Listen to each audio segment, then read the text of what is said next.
지난 시간에는 DSLR 카메라와 렌즈에 대해서 알아봤는데요. 이번 시간부터는 DSLR 카메라를 본격적으로 다루기 위해 반드시 알아야 하는 필수 항목 중 바로 노출에 대해서 알아보겠습니다.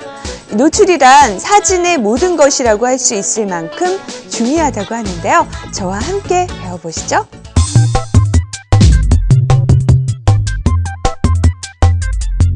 흔히 사진을 빛으로 그리는 그림이라고 하죠. 즉 카메라란 적당한 양의 빛을 사용해서 사진을 만드는 도구인 셈입니다. 편의상 사진을 촬영하는 데 필요한 빛의 양을 노출값이라고 부르는데요. 일반적으로 이와 같은 사진처럼 너무 어둡거나 또 밝지 않은 적당히 보기 좋은 밝기를 적정 노출이라고 부릅니다. 반대로 필요한 양보다 더 많은 빛을 사용하게 되면 사진이 너무 밝게 나와서 하얗게 보이는데요. 이것을 노출 과다라고 부르며 그와 반대로 어두워지는 경우를 노출 부족이라고 부릅니다. 이렇게 노출 과다와 부족이 나타나는 이유는 대부분 카메라 조작의 실수나 빛의 방향을 잘못 선택했기 때문이라고 합니다. 하지만 다행히도 이 DSLR 카메라는 자동으로 노출을 맞춰주기 때문에 사용자는 별다른 조작 없이 셔터만 눌러도 자동으로 너무 밝거나 어둡지 않은 적정 노출의 사진을 보다 쉽게 촬영할 수 있습니다. 아마 이 자동 노출은 컴팩트 D카를 사용해 보셨다면 무리 없이 이해를 하실 텐데요. 자, 이 정도 선에서 마무리한다면 DSLR 사용자로서 조금 섭섭하겠죠?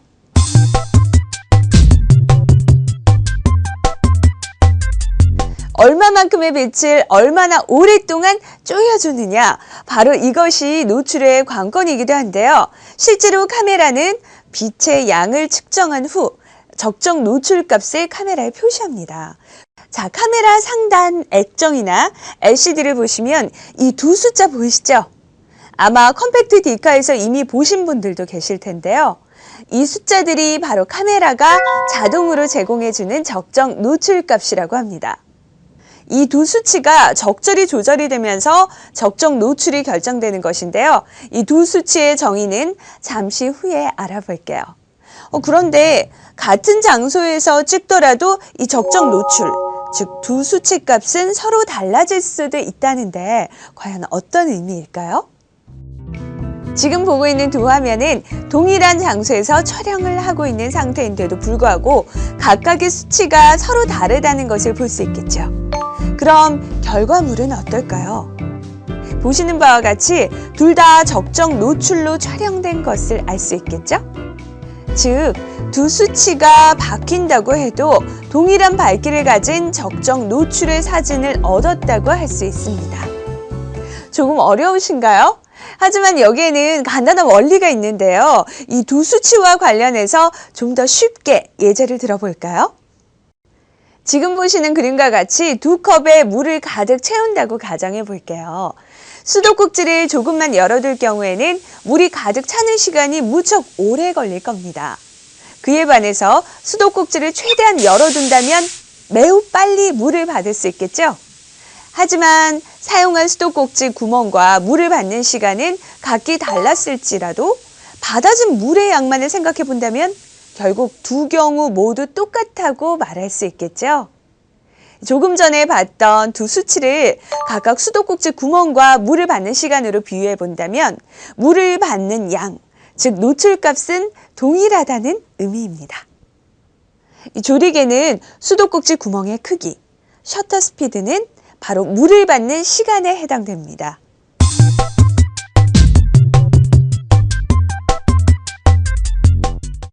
조리개는 렌즈의 구멍 크기를 통해 들어오는 빛의 양을, 또 셔터는 그 빛의 양을 어느 정도의 시간 동안 받아들일지 결정하게 됩니다. 앞선 예로 알아볼 때 물은 빛의 양, 즉 노출량을 의미하고 수도꼭지 구멍의 크기는 조리개 수치, 물을 받는 시간은 셔터 스피드를 의미합니다. 즉 두 수치 중 F라고 쓰여진 부분이 조리개 수치, 그리고 그 옆이 셔터 스피드입니다. 그 예로 지금 상황에서와 같이 카메라의 LCD에 표시되는 적정 노출값인 100분의 1초와 F8의 의미는 F8로 표시되는 조리개 구멍의 크기와 100분의 1초의 시간을 사용하면 적당한 밝기로 사진이 촬영된다는 뜻입니다. 이것을 수도꼭지에 비유해 보자면 팔만큼 열려진 수도꼭지 구멍을 통해서 100분의 1초 동안 물이 나와서 컵에 가득 찼다라는 말이 되겠죠? 정말 수도꼭지를 생각해 보니까 적정 노출의 원리가 쉽게 이해가 되는데요. 사용자는 이 같은 기준 노출값을 근거로 조리개나 셔터 스피드의 수치를 임의대로 변경해서 촬영하더라도 이 동일한 밝기를 가진 적정 노출의 사진을 얻을 수 있습니다. 물론 이러한 이유는 수도꼭지의 원리와 수치의 조합을 적용하면 쉽게 설명할 수 있겠죠?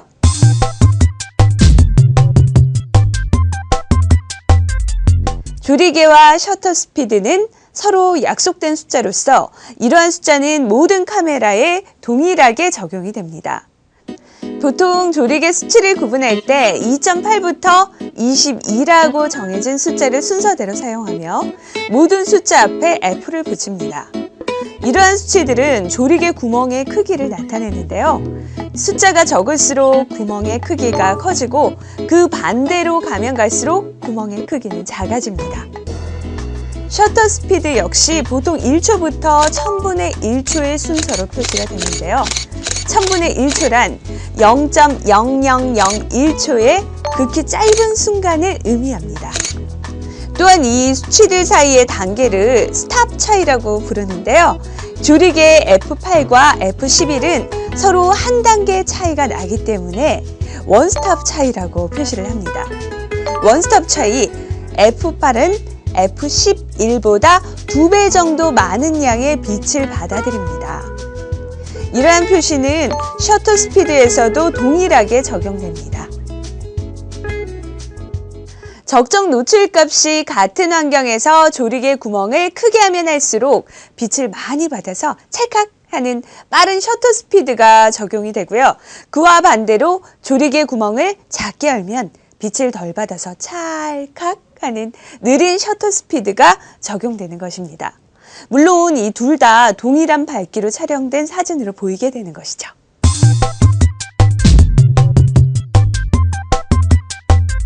확실한 이해를 돕기 위해서 응용을 한번 해볼까요? 지금과 같이 맑은 날, 만약 적정 노출의 기준값이 조리개 F8, 셔터 스피드 125분의 1초인 상황에서 임의로 조리개 수치를 F16으로 선택했다면 셔터 스피드는 어떤 수치를 가져야 기준값과 동일한 밝기를 갖는 사진을 촬영할 수 있을까요? 아까 봤던 그림을 펼쳐 놓으시고요. 순서상 F8보다 2단계 위에 있는 F16을 선택했습니다. 즉 수도꼭지를 좀 더 작게 조였기 때문에 컵에 물이 차는 시간은 125분의 1초보다 2단계 더 느린 30분의 1초가 되어야 기준값과 동일한 밝기의 사진을 얻을 수 있게 되는 것입니다. 자, 두 사진을 보실까요? 동일한 노출이죠? 이와 같이 노출을 결정짓는 데 있어서 조리개가 개방될수록 셔터 스피드는 빨라지고 조리개가 조여질수록 셔터 스피드가 느려지는 반비례 관계를 통해서 일정량의 빛을 받아들이게 되는 것입니다.